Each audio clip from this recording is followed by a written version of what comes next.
افلا ينظرون الى الابل كيف خلقت. تحفہ سلام پیش خدمت ہے سامعین و ناظرین کے لیے. یہ اس بات کا ضامن ہے کہ ہمارے دل میں تمام انسانیت کے لیے عزت و عظمت، نیک خواہشات اور خیر کے جذبات ہیں. اسی توقع کے ساتھ السلام علیکم ورحمۃ اللہ وبرکاتہ. ہم دعا کرتے ہیں کہ رب کائنات ساری انسانیت کو ہدایت، برکت اور رحمت کے فیض سے شرابور کر دیں. ہم رجوع کرتے ہیں انسانیت کے مالک کی آخری کتاب القرآن کی طرف تاکہ اس کی تعلیمات سے ہماری شخصیت میں نکھار، ہماری پرسنالٹی میں ڈیولپمنٹس آئیں، ہماری دنیا سنور جائے اور آخرت میں بھی ہم کامیاب ہوں. آمین. ہم اپنے اندرون و بیرون سے رب العالمین کی وحدانیت کا اقرار کرتے ہیں اور لازمی گواہی دیتے ہیں کہ محمد الرسول اللہ صلی اللہ علیہ وسلم اللہ کے بندے اور اس کے آخری رسول ہیں. آئیے ساری کائنات کے خالق کے آخری کلام میں ہماری شخصیت کو نکھارنے، سنوارنے اور زندگی گزارنے کے طریقوں سے واقفیت حاصل کرتے ہیں.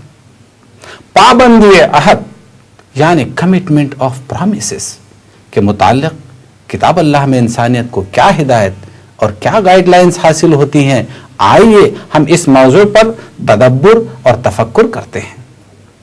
کتاب اللہ میں 23 نمبر کی سورہ شریفہ سورۃ المؤمنون، اس سورہ کی آیت نمبر 8 سے ہم اپنے لیے سبق اور عبرت حاصل کرتے ہیں. اعوذ باللہ من الشیطان الرجیم، بسم اللہ الرحمن الرحیم.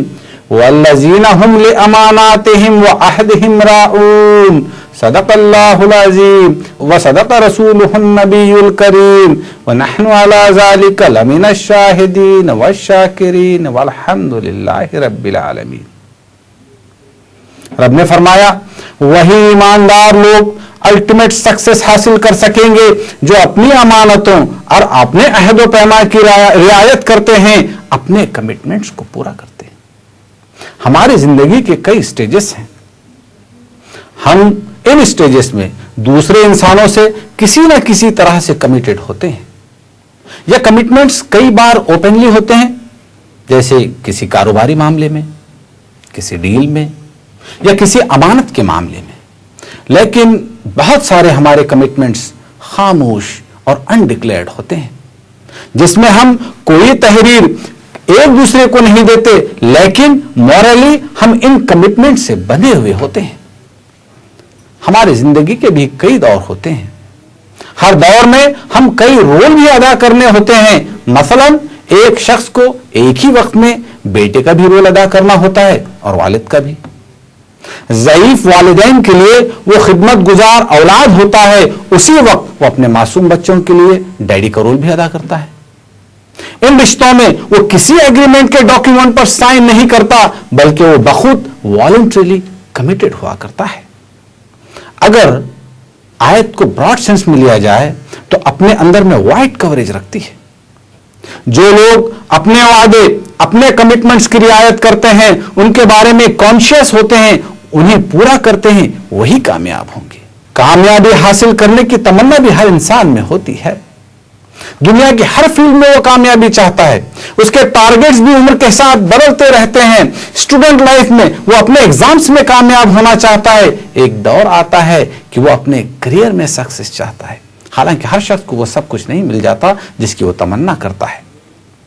53 نمبر کی سورت آیت نمبر 24 اور 25 میں رب تعالیٰ ہم سے پوچھ رہے ہیں ام للانسان ما تمنا فللہ الآخرۃ والأولی. کیا انسان کو سب کچھ مل جاتا ہے جس کی وہ تمنا کرتا ہے؟ نہیں، ایسا نہیں ہوتا. حقیقت یہ ہے کہ دنیا بھی اللہ ہی چلاتے ہیں اور آخرت میں بھی انہی کی مرضی سے ہونا ہے. ہر شخص اس بات کا خود گواہ ہے کہ انسان کو دنیا میں وہ سب کچھ نہیں مل جاتا جس کی اسے تمنا ہوتی ہے. حالانکہ ہر شخص اپنی خواہشات کے لیے سٹرگل بھی ضرور کرتا ہے، پھر بھی اسے کہیں نہ کہیں پرومسز اور صبر کرنا ہی پڑتا ہے. ہمیں چاہے اقرار کریں یا نہ کریں، ہر حال میں یہ دنیا ادھوری ہے اور ادھوری ہی رہے گی. ہماری زندگی کا دوسرا دور فائنل اور ایور لاسٹنگ ہے. اس زندگی کی کامیابی کے لیے رب تعالیٰ نے کچھ شرطیں مقرر رکھی ہیں۔ ایک سینسیبل اور باشعور انسان کو ایور لاسٹنگ سکسیس کی بھی فکر ضرور کرنی چاہیے۔ ہم دیکھتے ہیں کہ جو شخص اپنے وعدے، امانت اور کمٹمنٹس کے تئیں وفادار ہوتے ہیں، سماج میں ان کا وقار ہوتا ہے، ان کی انٹیگریٹی تسلیم کی جاتی ہے، سوسائٹی میں وہ اپنے اخلاق اور برتاؤ سے پہچانے جاتے ہیں، کاروباری لوگ کاروبار میں ان پر اعتماد کرتے ہیں۔ مگر کتاب اللہ اس سے بھی آگے کی کامیابی اور ہمیں الٹیمیٹ سکسیس کی طرف متوجہ کرتی ہے۔ آیت نمبر 20-22 سورت نمبر 13 میں رب تعالیٰ فرماتے ہیں الذین یوفون بعہد اللہ ولا ینقضون المیثاق والذین یصلون ما امر اللہ به ان یوصل ویخشون ربهم ویخافون سوء الحساب والذین صبروا ابتغاء وجه ربهم واقاموا الصلاة وانفقوا مما رزقناهم سرا وعلانیہ ویدرؤون بالحسنة السیئة اولئک لهم عقبی الدار۔ جو لوگ پورا کرتے ہیں اللہ سے کیے ہوئے اپنے عہد کو، اپنے کمٹمنٹس کو، اور کبھی بریچ آف کانٹریکٹ نہیں کرتے، میثاق نہیں توڑا کرتے، اور وہ لوگ جو جوڑے رکھتے ہیں کنٹینیو کرتے ہیں جسے اللہ نے جوڑے رکھنے کا حکم دیا ہے، اور لرزتے رہتے ہیں اپنے رب کے خوف سے اور ڈرتے رہتے ہیں بری طرح حساب لیے جانے سے، اور وہ لوگ جو صبر کرتے رہتے ہیں اپنے رب کی توجہ کی خاطر اور قائم کرتے ہیں عبادات اور کنٹریبیوٹ کرتے ہیں اس میں سے جو ہم نے انہیں پروویژنز دیا ہے، پوشیدہ بھی اور علانیہ بھی، اور پش کرتے رہتے ہیں برائی کو اچھائی سے، نگیٹو کو پازیٹو سے۔ یہی وہ لوگ ہیں جن کا انجام حسین ہوگا، جو الٹیمیٹ سکسیس حاصل کر سکیں گے۔ ایک سنجیدہ اور بردبار شخصیت کے کردار میں کمٹمنٹ کی یہ مضبوطی اس کے وقار کو بلند کرتی ہے، جنہیں احساس رہتا ہے کہ وہ جوابدہ ہیں اپنے رب کے سامنے، جن کے پاس اپنی شخصیت اور کردار کے نکھار کے لیے صبر کی ریسیپی ہوتی ہے، جو دوسروں کے دکھ درد کو بانٹتے ہیں، جنہیں پتا ہوتا ہے کہ ان کے رب نے جو کچھ عطا کیا ہے اس میں سے انہیں دوسروں کو کنٹریبیوٹ کرنا ہے۔ کبھی تو وہ چاہتے ہیں کہ اس کنٹریبیوشن کی کسی کو کانوں کان خبر نہ ہو، کبھی حالات انہیں اجازت نہیں دیتے کہ یہ راز ان کے اور ان کے رب کے علاوہ کسی کو معلوم ہو۔ ایکسپوجر کا خدشہ ہونے کے باوجود وہ اپنے ہاتھوں کو دینے سے روک نہیں پاتے۔ دوسروں کے درد میں شریک ہونا ان کی شخصیت کا زیور ہوتا ہے۔ ضروری نہیں کہ دکھی کو وہ پرسنلی جانتے ہی ہوں، ہر انسان کو وہ حضرت آدم کی اولاد کے رشتے سے پہچانتے ہیں، اپنے رب کی احسن تقویم، بیسٹ کریشن کے ویلیو کو بھی وہ جانتے ہیں۔ انہیں معلوم ہوتا ہے کہ ہر دوسرا انسان میرے رب کی یونیک کریشن ہے۔ ان کی نرمی، ان کی سنجیدگی، ان کی پرسنالٹی کی گھنی چھاؤں میں لوگ سکون محسوس کرتے ہیں، ان کے پاس آ کر انسان راحت کی سانس لیتے ہیں۔ وہ مایوس انسانوں کے لیے مشعل راہ ہوتے ہیں، وہ دکھوں کے سمندر میں ساحل کے متلاشی شخص کے لیے لائٹ ٹاور ثابت ہوتے ہیں۔ وہ جانتے ہیں کہ رب تعالیٰ کی رحمت سے مایوسی کفر ہے، نعمتوں کی ناقدری تو اللہ کو پسند ہی نہیں۔ وہ ہمیشہ اپنے رب کے شکر گزار بنے رہتے ہیں۔ انہیں صلے کی تمنا تو صرف قادر مطلق سے ہوتی ہے، جس کی عطا اور بخشش بے کنار ہے۔ کیسی اٹریکٹیو پرسنالٹی ہوگی ایسے حساس لوگوں کی، اور کتنا بونس ملے گا انہیں اپنے ڈپازٹس پر جو انہوں نے اپنے رب کے پاس میں رکھوائے ہوں۔ انہیں تو دنیا میں صلہ چاہیے ہی نہ تھا، انہوں نے نہ تو کسی چیک کو کیش کروایا تھا، نہ ہی انہوں نے شہرت چاہی تھی، اور نہ ہی سرداری اور لیڈرشپ کے وہ خواہش مند تھے، نہ حکومت چاہی تھی، نہ بادشاہی۔ انہیں تو اپنے رب سے صلہ چاہیے تھا۔ ایسے ہی لوگوں کا تذکرہ ہمارے رب نے 76 نمبر کی سورت آیت نمبر 9 میں کچھ اس طرح فرمایا، انما نطعمکم لوجہ اللہ لا نرید منکم جزاء ولا شکورا۔ اس طرح کی سوچ والے لوگ جب دوسروں کو کنٹریبیوٹ کرتے ہیں تو ان کا یہ قول ڈائلاگ ہوتا ہے کہ جو کچھ بھی ہم تمہاری مدد کر رہے ہیں، تمہیں فوڈ پرووائڈ کر رہے ہیں، یہ اللہ کی توجہ اور اس کی رضا حاصل کرنے کے لیے ہے، نہیں چاہیے ہمیں تم سے اس کا بدلہ، کوئی ایکسچینج، اور نہیں تمہارا شکریہ اور تھینکس چاہیے۔ اب قیامت کے دن، اب قیامت کے دن انہیں ان کا رب اتنا نوازے گا کہ کسی نے خواب میں سوچا بھی نہ ہوگا.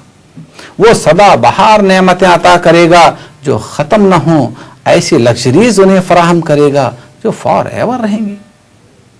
95 نمبر کی سورت آیت نمبر 6 میں رب کا ارشاد ہے اِلَّا الَّذِينَ آمَنُوا وَعَمِلُوا الصَّالِحَاتِ فَلَهُمْ أَجْرٌ غَيْرُ مَمْنُونٍ، مگر وہ لوگ جو ایماندار بنے رہے، نوبل ڈیڈ کرتے رہے، ان کے لیے ایور لاسٹنگ ریوارڈ ہوگا. انہوں نے پوری کوشش کی تھی کہ اپنے ہر عہد، اپنے ہر وعدے اور ہر میثاق کے ساتھ تا زندگی کمیٹڈ رہیں. انہوں نے اپنی ساری ذمہ داریوں کو ادا کرنے کی کوشش کی ہوگی. وہ کمیٹڈ رہے اپنے رب سے، کمیٹڈ رہے اپنے خاندان سے، کمیٹڈ رہے اپنے ماحول سے بھی اور اپنے ملک اور اس کی زمین سے بھی. اس لیے کہ انہوں نے ایک کمٹمنٹ کیا ہوگا اپنے رب سے. انہوں نے کلمہ طیبہ ادا کیا ہے اپنی زبان سے. انہوں نے زبان دی ہے اپنے رب کو. کیسے وہ اس زبان سے انحراف کر سکتے تھے؟ انہوں نے کہا لا الہ الا اللہ محمد الرسول اللہ صلی اللہ علیہ وسلم. اب وہ کسی کو اپنا الہ کیسے بنا سکتے ہیں؟ اپنے رب کو جانتے ہیں، انہیں اپنے رب کی مائٹ کا احساس ہے، انہیں اپنی حیثیت کا بھی احساس ہے. وہ کھلے آسمان کے نیچے کھڑے ہوتے ہیں تو انہیں احساس رہتا ہے کہ ان کا ایک چھوٹا سا قد اور وجود ہے، اور سر پر رب کا بنایا ہوا اتنا وسیع و عریض آسمان، تمتماتا ہوا سورج، گھنے بادل، تیز ہوائیں. اور ہاں، اس ڈیولپ دنیا میں ایک انسان کی بساط ہی کیا ہے، ایک ہی سیکنڈ میں آج بھی شہر کے شہر آنن فانن تباہ ہو جاتے ہیں. ارتھ کویکس، سونامی، ہریکینز تو بالکل تازہ واقعات ہیں. سورہ بینہ 98 نمبر کی سورت ہے قرآن شریف میں 7 نمبر کی آیت میں رب تعالیٰ فرماتے ہیں ان الذین آمنوا وعملوا الصالحات اولئک هم خیر البریہ. بے شک جو لوگ ایماندار بنے رہے اور نیک عمل، نوبل ڈیڈز کیے، یہی لوگ بہترین مخلوق ہیں. انسان کی شخصیت میں نکھار، اس کی سوچ میں صحت، اس کے اخلاق میں پاکیزگی، اس کے کردار میں اجلا پن، اس کے شب و روز میں ڈسپلن سے اس کے وقار میں اضافہ ہوتا ہے. جب وہ اپنے رب کو ایک اکیلا وحدہ لا شریک آلمائٹی دی موسٹ پاورفل تسلیم کرتے ہوئے اپنے آپ کا سارا معاملہ اس کے سپرد کر دیتا ہے، اسے اپنے رب پر مکمل بھروسہ اور اٹل توکل ہوتا ہے. وہ حالات سے گھبراتا نہیں، وہ مصیبتوں میں بھی ہمت نہیں ہارتا، وہ توہمات، سپرسٹیشنز کی دنیا میں نہیں جیتا، وہ حقائق اور فیکٹس کو تسلیم کرتا ہے. اس کا کردار، کیریکٹر مضبوط ہوتا ہے، اس کے پرسنالٹی میں لوگوں کے لیے ایک طرح کا اٹریکشن ہوتا ہے کہ لوگ اس کی جانب کھینچے چلے آتے ہیں. اس کے کردار کی مضبوطی اسے بھولنے نہیں دیتی کہ کچھ کمٹمنٹس اس کے اپنے رب کے ساتھ بھی ہیں. ساتھ ہی ساتھ اسے یاد ہوتا ہے کہ جس خاندان میں وہ پیدا ہوا اس کی بھی کچھ ذمہ داریاں اس پر عائد ہوتی ہیں. انسان خاندانی طور پر 4 الگ الگ خاندانوں سے جڑا ہوتا ہے. یہ وصف اور کوالٹی ہمیں دنیا میں کسی اور مخلوق میں نہیں ملتی. اس کے والد کی طرف کا خاندان، اس کی والدہ کی طرف کا خاندان، اس کے اسپاؤس کی طرف کا خاندان، اور اسی طرح اس کے اولاد کے ان لاس کی طرف کا خاندان. مورلی وہ ان خاندانوں سے بندھا ہوا اور کمیٹڈ ہوتا ہے، اس لیے کہ وہ ایک معاشرتی اور سوشل مخلوق ہے. اسی معاشرے سے اسے زندگی کے مختلف مراحل میں مختلف زاویوں سے ڈائریکٹ یا انڈائریکٹ اخلاقی مدد ملتی ہے. آیت 33/6 میں رب تعالیٰ فرما رہے ہیں وَأُولُو الْأَرْحَامِ بَعْضُهُمْ أَوْلَىٰ بِبَعْضٍ فِي كِتَابِ اللَّهِ. اور خون کے رشتے، رحم کے رشتے، بلڈ ریلیشنز اولیت رکھتے ہیں ایک دوسرے پر کتاب اللہ میں. ہمارے لیے ضروری ہے کہ ہم اپنی زندگی کے ہر شعبے میں، اپنے قول و قرار میں اپنے کمٹمنٹس کی رعایت کریں اور انہیں پورا کرتے رہیں. ہماری پرسنالٹی میں انشاءاللہ خوشگوار اور باوقار تبدیلی آئے گی اور ہم اپنے رب کی رضا اور رحمت حاصل کر کے اپنے مغفرت بھی حاصل کر پائیں گے. ربنا تقبل منا انك انت السميع العليم وتب علينا انك انت التواب الرحيم. ربنا لا تزغ قلوبنا بعد إذ هديتنا وهب لنا من لدنك رحمة انك انت الوهاب. وصلى الله تعالى على خير خلقه محمد وعلى آله وأصحابه أجمعين برحمتك يا أرحم الراحمين.